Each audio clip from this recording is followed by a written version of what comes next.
ជាសៀមនេះមិនមែនជាជនជាតិនៅលើទឹកដីសៀមសប្តាហ៍ទេជាជនជាតិដែលមកពីប្រទេសចិនខេត្តយូណានសៀមនេះក្រុមកុលសំពាន់ជាចៅទាំងប្រុសទាំងស្រីរបស់រស៊ីធ្វើចៅចូលទៅរុករៀនទន្ទ្រានប្រជាពលរដ្ឋចិននៅខេត្តយូណានណាក៏រដ្ឋាភិបាលនៃប្រទេសចិនហ្នឹងគេចាត់វិធានការគេកម្ចាត់ដេញចេញពីស្រុកគេអត់ឲ្យនៅ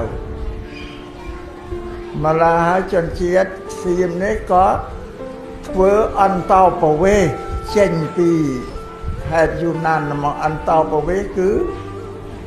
ចេញមករកទីតាំងភូមិករនៅថ្មីបើដល់អន្តោប្រវេសន៍មកដល់មកនៅលើទឹកដីកម្ពុជាអញ្ចឹងណាដីសៀមសប្តាហ៍នេះដីកម្ពុជាយើងពីសង្គមណាបងហើយនឹងដីរបស់មោនប្រទេសមោនមួយសៀមលេបអស់ជនជាតិមោនហើយនឹងទឹកដីកម្ពុជាទឹកដីកម្ពុជាយើងវាយកបាន37ខែសប្តាហ៍នេះយ៉ាងបើច្រើនជាងដីយើងដែលសេសសល់តែ25ខែក្រុងទេហើយ25ខែធំនេះมันជាធំប្រមាណទេតូចបោកខេត្តដែលវាយកឲ្យធំណាបងមានវិសាលភាពធំបានទាំងប្រាសាទបុរាណយើងប្រាសាទដែលសាងពីថ្មពីអត់ដែលប្រាសាទនៅលុបបូរីនៅភីម៉ាយនៅអង្គររាជសាតែប្រាសាទយើងទាំងអស់នេះសន្តិរាជញញៀតចាតែរឿងអតីតកាលយើងខ្មែរអត់បានគិតទេថាវាកន្លងហួសទៅហើយក៏សុខចិត្តនៅស្ងៀមដែរបើឥឡូវមហិច្ឆតារបស់សៀមមិនស្ងប់ចង់បានលេបទឹកដីយើងឲ្យអស់តែហ្មងបងហើយយើងនិយាយមើលមក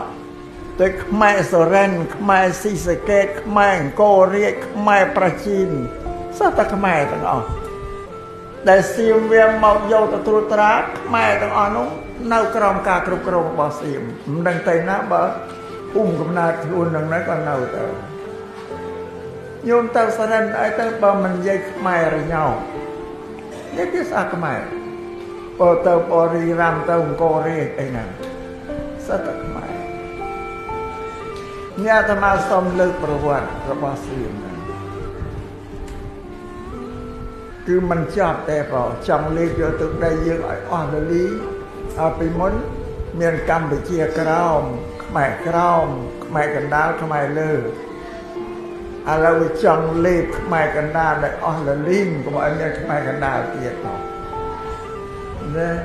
វត្ថុអំណងរបស់សៀមនោះបងម្ល៉េះឲ្យការរើរុះស្រុកទេ